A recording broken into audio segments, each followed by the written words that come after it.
spent part of my weekend looking over travel plans for October, meaning hockey travel plans. I couldn't help but get caught up in some of the logos on that schedule. Good morning to you. Good Tuesday morning. I'm Dejan Kovacevic of DK Pittsburgh Sports.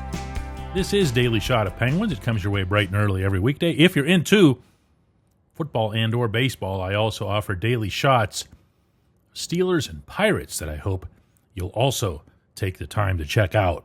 The season begins, of course, on the 7th of October in Manhattan against Mike Sullivan and the Rangers. And it's going to have all the trappings, at 8 p.m. face-off, ESPN broadcast. And 2 games later, they'll play the Rangers here. That'll be on a Saturday night at PPG Paints Arena. In between those two, the Penguins will have their home opener on the 9th against the Islanders. Now, I'm not going to get into previewing all these teams, including the ones in the Metro, in any sort of detail. I'm nowhere near that yet. But I feel like I can say with confidence that both of the New York teams are primed to take a step backward. And at the very best, they're going to be middle of the pack in the Eastern Conference. Does that mean I think the Penguins will be better than one or the other? That's not the point here. That's not the point at all. Rather, the point is, are they, beatable? For example, on the 23rd of October, the Penguins will face the 2-time defending Stanley Cup champion Panthers.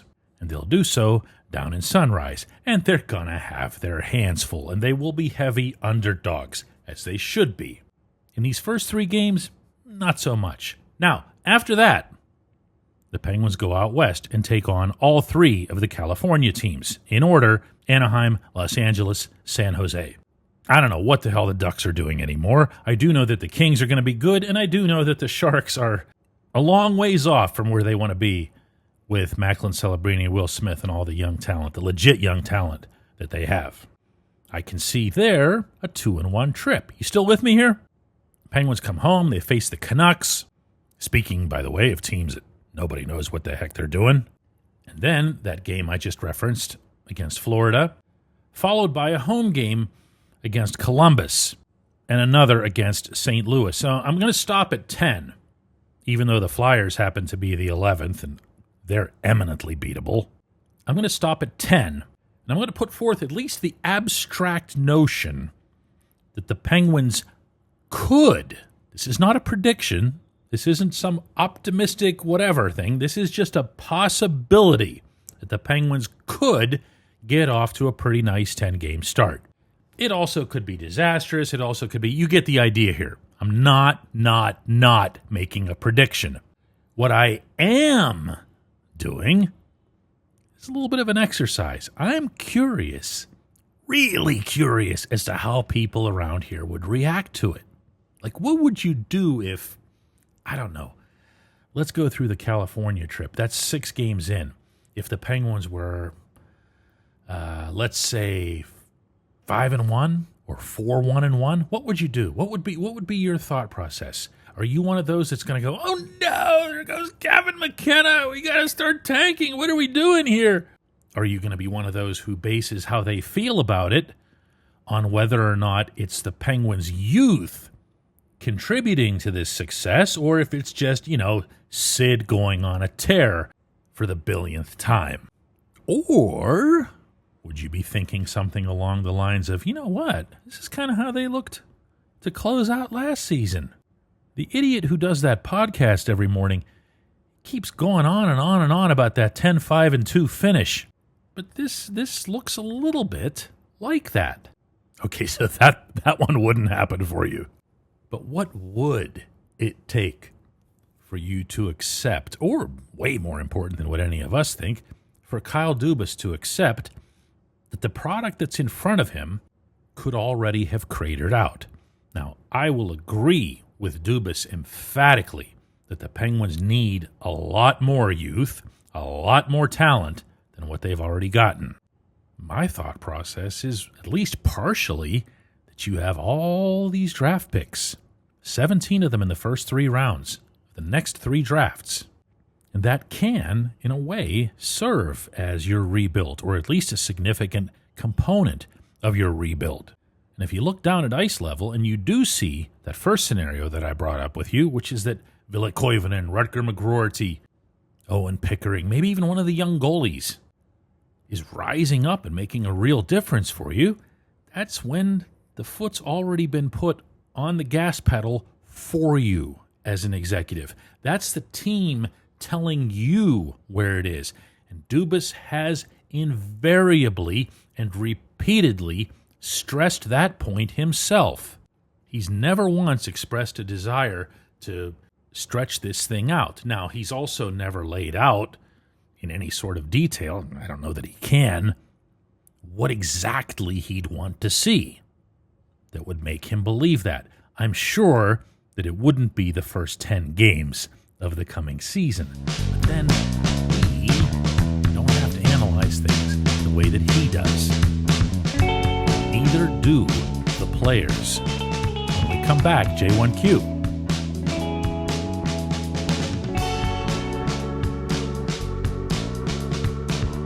Finding great candidates to hire is hard. Too many resumes, not enough people with the skills or experience you need. But not with ZipRecruiter. ZipRecruiter finds amazing candidates for you fast. And right now, you can try it for free at ZipRecruiter.com/audio. After you post your job, their smart matching technology starts showing you qualified people right away. Also, ZipRecruiter lets you connect with top candidates ASAP. You can use their pre-written invite to apply message to reach out to your favorites and encourage them to apply sooner. Ditch the other hiring sites and let ZipRecruiter find what you're looking for. The needle in the haystack. 4 out of 5 employers who post on ZipRecruiter get a quality candidate within the first day.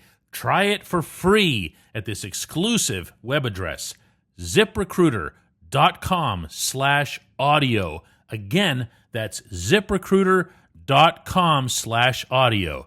ZipRecruiter, the smartest way to hire.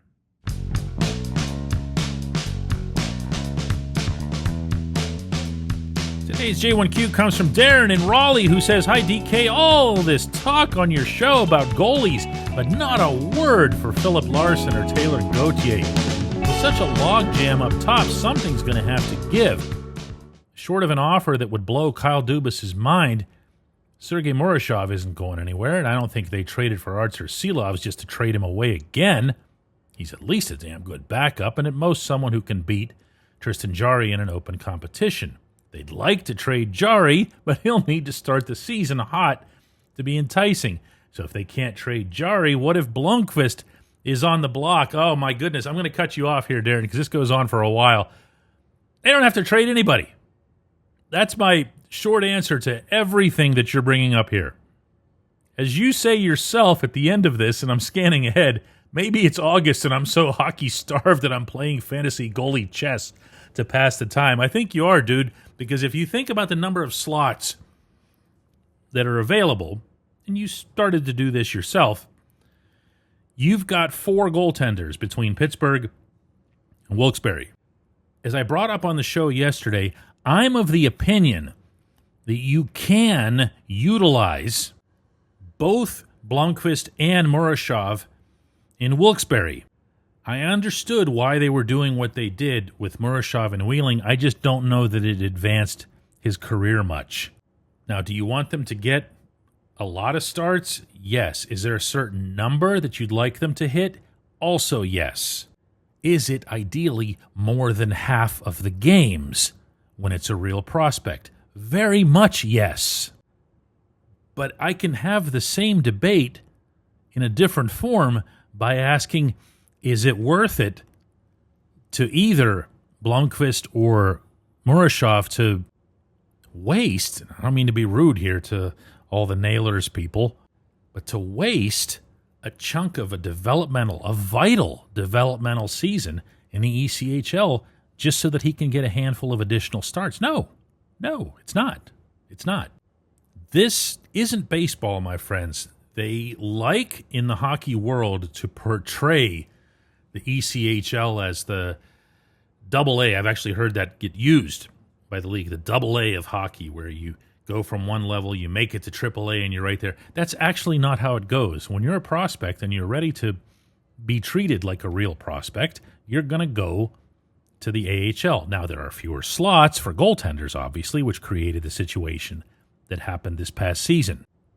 But my point here is that the forwards and the defensemen, the skaters as a whole in the ECHL are not, by and large, NHL prospects. They're not on a ladder to the NHL. Very, very few of them, some do to their credit, but very few are going to go from Wheeling to Wilkes-Barre to Pittsburgh. The better prospects don't ever see Wheeling. They don't ever know that it exists.